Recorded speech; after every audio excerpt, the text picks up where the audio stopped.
Muibi. Ya. Jadi gue juga sama kayak kalian, gue dapetin cerita ini dari pendengar Scary Things. Namanya kita sebut aja Dinda. Dan kali ini dia tuh cerita tentang rumahnya dia. Jadi waktu itu tuh dia umurnya masih 15 tahun. Dinda tinggal di rumah bareng sama ibu dan adiknya. Rumah ini tuh ada di dalam perumahan. Kamar di rumah ini ada 2. Dinda tuh milih kamar depan buat dia karena dia tuh mau punya kamar yang ada jendela luarnya. Dan persis di sebelah kanan rumahnya Dinda, itu tuh rumah neneknya Muibi. Nah, karena neneknya udah tua, dia tuh gak mau diajak tinggal bareng. Akhirnya, mereka tuh ngambil keputusan buat ngejebol tembok kamarnya Dinda, biar ada akses buat ke rumah si neneknya. Jadi nyambung gitu dong. Betul. Jadi kamar si Dinda sama kamar neneknya tuh kayak ada bekas jebolan bentuk pintu gitu, tapi cuma ditutup hordeng. Singkat cerita, di kamar Dinda ini tuh gak ada kipas atau AC. Jadi emang hening banget lah. Dan ternyata katanya tuh di situ ada satu makhluk perempuan yang selalu keluar masuk kamarnya dia dan selalu jalan ke arah rumah neneknya lewat tembok yang dijebol itu. Wow. Jadi kenapa si Dinda ini tahu? Karena dia tuh emang udah indigo dari kecil. Awalnya si Dinda ini biasa aja karena gak keganggu sama sekali.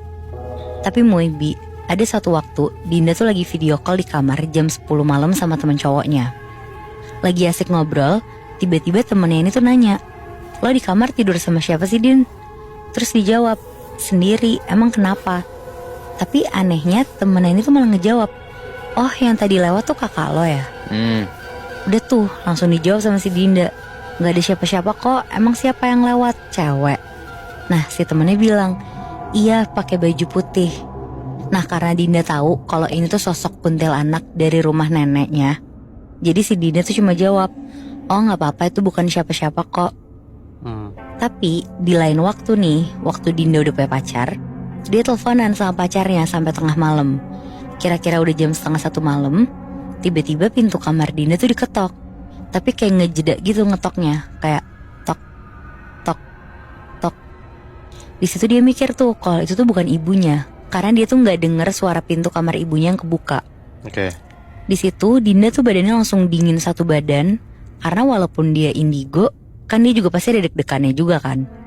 Dan bener aja tuh Moibi, gak lama si Dinda nih ngeliat sosok perempuan jalan nembus pintu kamarnya sambil nunduk ke arah rumah neneknya. Wow. Di situ Dinda berusaha biasa aja tuh, terus langsung ngobrol lagi lah sama pacarnya. Tapi gak lama, tiba-tiba dari kuping sebelah kirinya Dinda ada suara sss, nempel di kuping. Bangsat, gue merinding banget. Di situ Dinda juga merinding banget, Bi. Dia tuh langsung pamit ke pacarnya buat buru-buru tidur. Terus ada lagi nih ceritanya. Ini tuh beda malam, pas Dinda lagi tidur. Di sini Dinda tuh mimpi ada nenek-nenek datang dari arah kamar neneknya Dinda sambil nangis-nangis nyamperin si Dinda. Tapi ini bukan neneknya nih. Terus Dinda nanya di mimpi itu, "Nenek siapa? Nenek kenapa?" Tapi si nenek ini tuh cuma nangis sambil minta tolong. Tolong saya." Terus Dinda nanya, "Tolong apa, Nek?" Tapi bener-bener gak dijawab sama sekali tuh. Si nenek itu bener-bener nangis-nangis doang sambil bilang tolong terus. Ya. Udah tuh, terus pas Dinda kebangun, dia cerita langsung sama ibunya tentang mimpi itu. Kata ibunya, "Siapa ya nenek itu? Harusnya tanyain namanya, mungkin dia mau minta tolong didoain." Tapi Dinda bilang kan di situ emang si neneknya gak jawab apa-apa. Akhirnya karena kepikiran, ibunya Dinda datang tuh ke tetangga rumahnya yang lebih paham lah sama hal-hal kayak gitu. Rumah tetangga mereka ini beda sekitar 2-3 gang dari rumahnya. Dan kita sebut aja nama tetangganya ini tuh si Tante. Pas udah sampai rumah si Tante ini, ibunya Dinda langsung ceritain mimpinya Dinda. Tante ini tuh bilang, "Itu dia kiriman, Bu, mau celakain keluarga ibu." Anjir. Mungkin karena emang udah terlanjur punya perjanjian sama yang ngirim, makanya si sosok itu tuh tetap ada di rumahnya. Di situ Dinda sama ibunya kaget lah, kayak siapa sih yang mau ngirimin hal-hal jahat ke mereka? Soalnya mereka juga bukan tipe yang nyari masalah sama orang. Iya.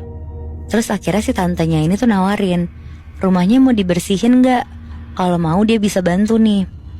Dan di situ ibunya Dinda langsung bilang mau tuh, biar mereka sekeluarga juga tenang kan. Ya.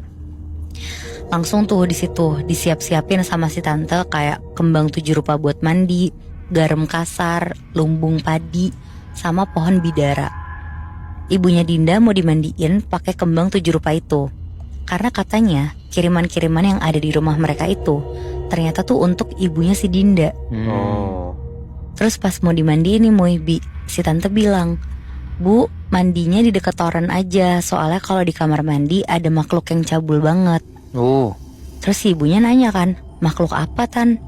Dijawab tuh, "Genderuwo Bu, kiriman." Anjing. Kaget lah tuh Dinda sama ibunya. Terus udah tuh ibunya mulai dimandiin.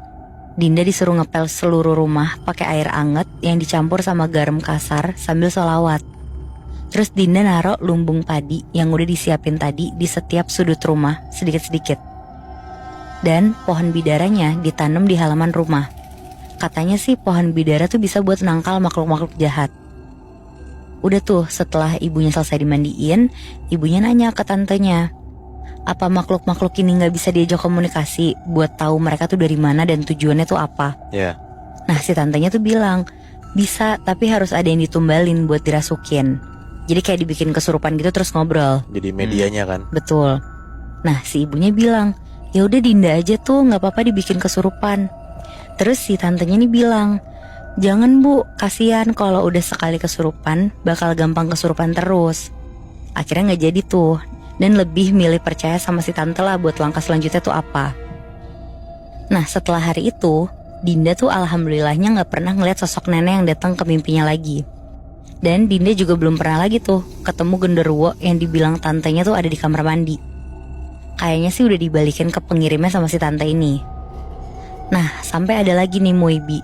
Waktu itu lagi bulan puasa. Dinda sama ibunya tuh lagi tidur-tiduran di ruang tamu sambil nonton TV sekitar jam 10 malam. Sedangkan adiknya Dinda tuh lagi main abis sholat raweh. Waktu itu ibunya Dinda tuh ketiduran di ruang tamu. Karena Dinda bosen akhirnya dia main HP tuh dengan kondisi TV-nya tuh masih nyala dan pintu dapur kebuka. Pas lagi asik main HP, dari kamar mandi ada suara orang mandi gitu. Berisik suara air. Sedangkan si adiknya tuh belum pulang sama sekali. Tapi di situ Dinda tuh masih mikir, oh mungkin adiknya udah pulang kali, cuma dia nggak sadar. Akhirnya dia lanjut main HP tuh. Tapi nggak lama suara orang mandi tuh hilang. Dinda nih kayak ngeliat ada orang jalan dari ekor mata sebelah kirinya dia ya, dia ngeliatnya. Jalannya tuh pelan banget. Dan pas dia nengok, dia tuh ngeliat ada sosok perempuan pakai baju noni Belanda sebetis, tapi kayak kotor gitu. Terus rambutnya tuh sepinggang, hitam, tapi nutupin mukanya. Si sosoknya ini tuh jalan dari arah kamar mandi ke arah pintu dapur, kayak mau masuk ruang tamu gitu. Tapi tangannya sambil kayak ngebawa lilin yang ditaruh di piring gitu. Di situ Dinda kaget banget ngelihatnya, terus langsung buru-buru nutup pintu dapur, dia kunci langsung. Terus nggak lama ibunya bangun tuh mau pindah ke kamar. Dinda langsung ceritalah kejadian barusan. Dan di situ ibunya tuh cerita balik. Jadi katanya sebelum bulan puasa, kayak H-2 puasa gitu, tetangga sebelah mereka tuh ada yang lihat penampakan juga. Jadi tetangga sebelah kirinya ini tuh buka warung, tapi warungnya tuh full kaca. Dan waktu itu yang jaga tuh sekitar umur 20 tahun, dia perempuan. Terus pas maghrib warungnya tuh emang ditutup, pintunya dikunci, dan dia tuh sholat ke belakang lah. Tapi karena pintunya juga kaca, jadi si orang yang lagi sholat ini bisa tetap ngeliat keluar kan.